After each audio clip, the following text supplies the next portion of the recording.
creating their own content without need for a massive hierarchy or business controls, and generating value from that to other people.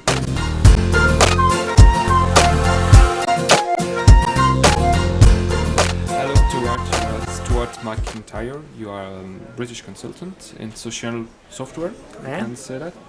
And you are a specialist of Enterprise 2.0. It seems that Enterprise 2.0 is now a buzzword for many people, but how far is it adopted by the companies in Europe, would you say? Is it still a buzzword, or is it something which is more and more there for a number of companies? I think it is. I think it's getting to the stage where it's gone beyond being the next big thing to now being much more relevant to companies. You know, they see how other organisations, maybe their competitors, their suppliers, are beginning to use social software. There's enough case studies out there that show it's really beneficial to businesses, delivering real business value. So I think bringing more productivity, more knowledge sharing, and then growth at the end of the day. Or absolutely, and embracing innovation. You know, many companies, particularly in the current economic climate, are really struggling to take cost out of their business, but still deliver new ideas, new services, new products.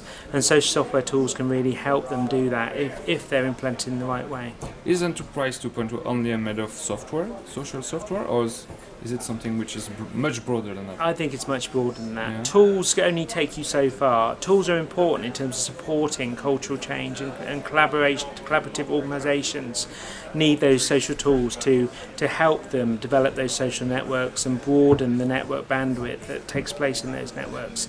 But tools on their own will only get you so far, whether it's software or appliances or the cloud, will only take you so far. You need to embrace that with policies, with business processes and so on, and particularly leadership from the organisation itself to actually really make that cultural change stick.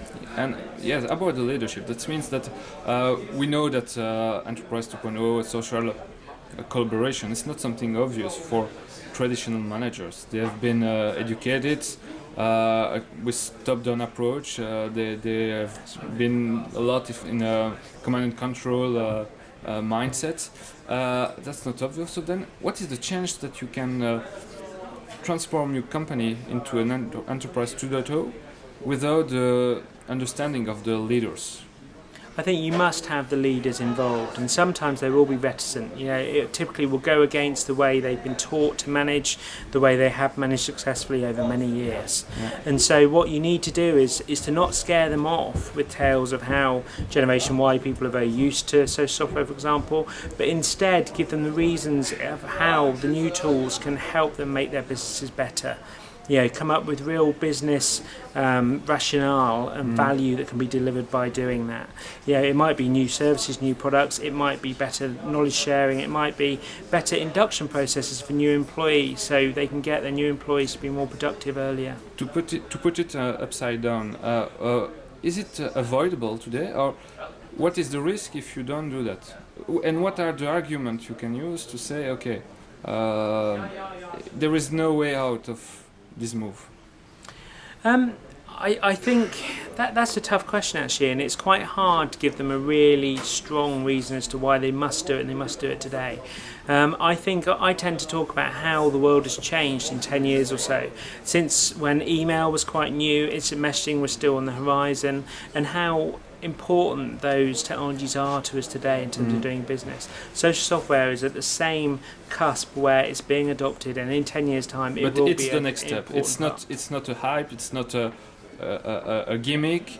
That's the next step after the other tools we have seen coming. It is absolutely right. It's, you know, and we've seen it in the consumer web. You know, we've seen how tools like Facebook and Twitter and YouTube and so on is all about people creating their own content without need for a massive hierarchy or business controls, and generating value from that to other people.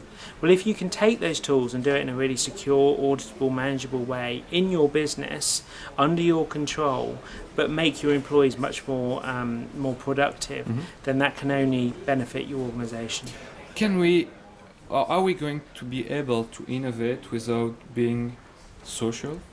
in the future? I think you will be able to, absolutely. You know, you will still have R&D departments that lock themselves away in a basement floor and come up with new ideas. Absolutely right.